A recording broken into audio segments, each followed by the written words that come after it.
ETF index mutual funds నేర్చుకుని stock మార్కెట్లో రాణించాలనుకుంటున్నారా? వెంటనే ఈ నెంబర్కి కాల్ చేయండి. నమస్తే రమగారు. నమస్తే జయ. రమగారు, మనకి మాఘమాసం వచ్చేస్తుంది. మాఘమాసం యొక్క విశిష్టత, మనం పాటించాల్సిన నియమాలు, అవలంబించాల్సిన విధి విధానాలు చాలా మాట్లాడుకుంటాం కదా. ఒకసారి మాఘమాసం సౌరమాసంగా చెప్తారు. కార్తీక స్నానాలు ఎట్లా విశేషమో మాఘ స్నానం కూడా అలాగే విశేషం. ఇది మరీ తెల్లవారుజామున చేయక్కర్లా, జస్ట్ సూర్యుడు వస్తుండగా స్నానం చేసి వచ్చేయాలి బయటికి. సూర్యోదయానికి ఒక్క నిమిషం ముందు మనం మాఘ పురాణం కూడా చేసాం ఇదివరకు. ఈ మాఘంలో ఒకటి స్నానము, సూర్యారాధన, పురాణ శ్రవణము చాలా విశేషాన్ని సంతరించుకుని ఉంటాయి. ఎట్లా కార్తీకంలో తెల్లవారుజామున చేసామో ఇప్పుడు కూడా అంతే. ఇది చన్నీళ్ళే చేయాలి, వాపి కూప తటాకాదుల్లోనే చేయాలన్న నియమం పెద్దగా చెప్పరు. ఉండేదేమో పూర్వం, అట్లా చెప్పరు.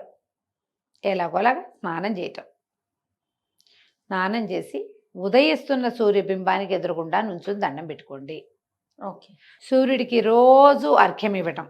ఎర్రటి మన రాగి పాత్ర శుభ్రంగా తోమి ఎర్రగా తలతళ్ళాడుతూ ఉండాలి, అందులో మకిలి అవి ఉండకూడదు. ఆ పాత్రతో కాస్త నీళ్లు తీసుకుని దాంట్లో కాస్త ఎర్రని పువ్వులు, ఎర్రటి అక్షింతలు, ఒక్క పువ్వు వేసినా చాలు.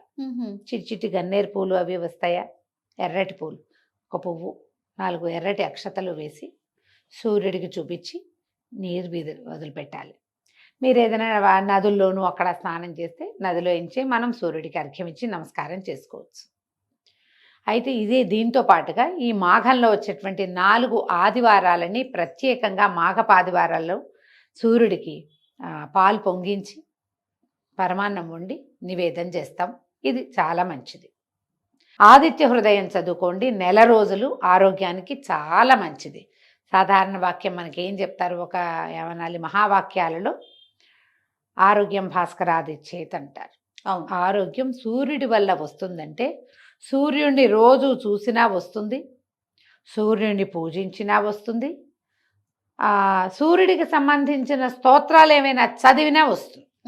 దాంతోపాటు అది ప్రత్యేకంగా సౌరమాసం అని చెప్పబడే మాఘమాసంలో కనుక చేస్తే అది ఇంకా విశేషం, అది ఇంకా ఫలవంతంగా ముందుకెళ్తుంది.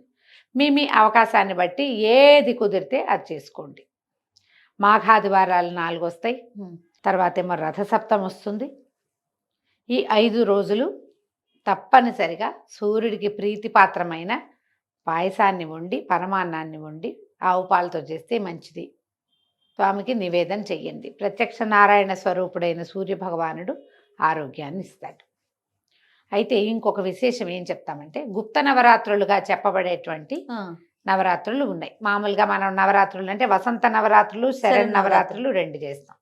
ఈ రెండిటితో పాటు గుప్త నవరాత్రులుగా శ్యామల నవరాత్రులు ఇప్పుడు వస్తాయి. అవునండి. వారాహి నవరాత్రులు కూడా వస్తాయి. ఈ గుప్త నవరాత్రుల్ని క్షేత్రాల్లో, పీఠాల్లో, మఠాల్లో జరుపుతారు. ఇళ్లలో అందరూ చేసుకోవాల్సిందే, చేయకపోతే కుదరదు లాంటి భావాలు లేవు.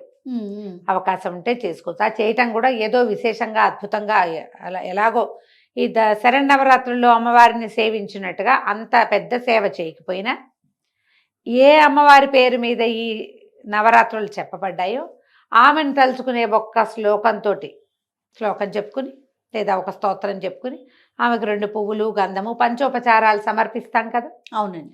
ఆ పంచోపచారాలు సమర్పించి నమస్కారం చేసుకున్న ఈ 9 రోజులు చేసుకోవచ్చు. పాడ్యం నుంచి మొదలుపెట్టి చొల్లంగ అమావాస్య మర్నాటి నుంచి మాఘం మొదలవుతుంది. అవును. ఆ రోజును మొదలుపెట్టి 9వ రోజు దాకా చేసుకోవాలి.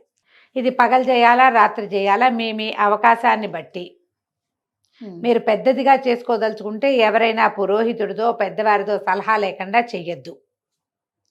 సింపుల్గా నేను చెప్పినట్టుగా చేసుకుంటామంటే దీపారాధన చేసేటప్పుడే అమ్మవారి శ్యామలాదేవి పేరు కూడా చెప్పుకుని చేసుకోవచ్చు. శ్యామలా దండకం చాలా విశేషమైనది, శక్తివంతమైనది.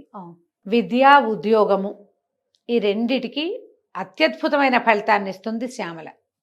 ఆమె మంత్రాధిష్టాన దేవతగాను కనపడుతుంది మనకి. అంత పెద్ద పెద్ద వాటికి వెళ్ళొద్దు, సింపుల్గా చేసుకోండి. శ్యామల దండకం చదువుకోవచ్చు. శ్యామల స్తోత్రం అని ఒక చిన్న స్తోత్రం కనపడుతుంది, అవకాశం ఉంటే అదైనా చదువుకోండి. ఒట్టిగా మాణిక్య వీణాముపలాలయంతి మదాల సామంజుల వాగ్విలాసం మాహేంద్ర జ్యుతి కోమలాంగి మాతంగ కన్యా మనసా స్మరామి చాలు, అంతే. ఇదైనా సరిపోతుంది.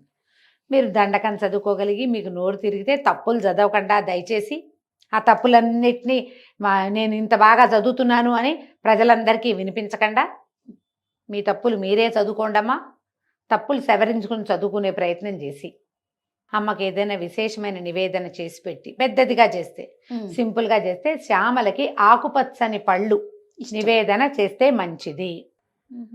జామకాయలు, ఆకుపచ్చగా ఉండే జామకాయ నివేదన చేయొచ్చు. ఏదైనా పొలగం చేసి పెడతాము, పెసరపప్పు వడపప్పు పానకం చేసి పెడతాము, చేయండి.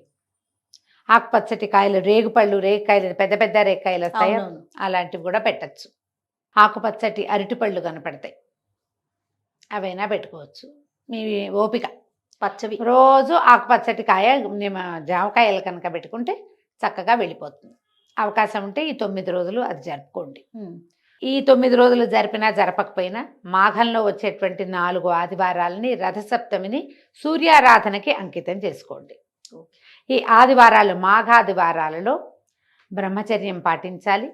మీరు పాలు పొంగించేటట్టయితే నూనెతోటి వండుకోవద్దు, నూనె పదార్థాలు ఏవీ తినద్దు, మాంసాహార భక్షణ కుదరదు. ఇతరత్ర ఆదివారం పార్టీ కదా, పొద్దున్న పూజ చేసుకుని సాయంత్రం పార్టీకి వెళ్దాం, కుదరదు, చేయబోకండి. మీరు గనక ఆదివారం నాడు నేతితోటి వంట చేసుకుని బ్రహ్మచర్యం అవలంబించి చక్కగా పూజ కనుక చేసుకుంటే ఆరోగ్యానికి మంచిది. పొద్దున్నే పాలు పొంగించటము, ఎండెక్కిపోకూడదు. తెల్లవారే సూర్యోదయం అవుతుంటుంది, పాయసం వండుతారు. ఆ ఉదయించిన సూర్యబింబాన్ని చూస్తూ ఈ పాయసాన్ని ఆయనకి నివేదన చేసి, సూర్యుడికి సంబంధించినటువంటి సూర్యమండల స్తోత్రము, అలాంటి బోలెడని స్తోత్రాలు ఉన్నాయి, ఏదో ఒకటి చదువుకోవటం, లేదా ఆదిత్య హృదయం చదువుకోండి. ఆదిత్య హృదయం కూడా అద్భుతమైన ఫలితాన్ని ఇస్తుంది.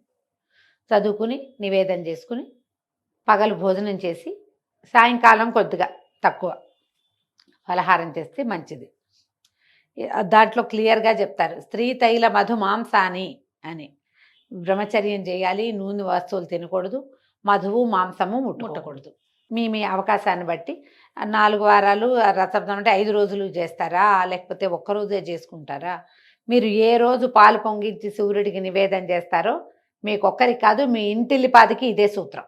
అప్పుడే ఆరోగ్యానికి మేలు జరుగుతుంది. మీకు అవకాశాన్ని పురాణం ఎలానో ఉంది, అక్కడి నుంచి పురాణ శ్రవణం ఉంది. మాఘ పురాణం ఎలాగ ఉంది, సుమన్ టీవీలో ఇంచుమించు అన్ని ఛానల్స్లోనూ వేయబడుతుంది.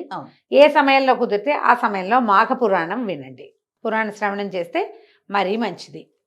నెల రోజులు ఆదిత్య హృదయం చదవటము, సూర్యుడికి పొద్దున్నే లేచి దండం పెట్టుకోవటము, పురాణం వింటము. పొద్దున్న లేచి దండం అంటే స్నానం చేసి కదా దండం పెట్టుకోవాలి. ఈ నియమాన్ని పాటిస్తే ఆరోగ్యం బాగుంటుంది. తప్పకుండా. నమస్తే. నమస్తే.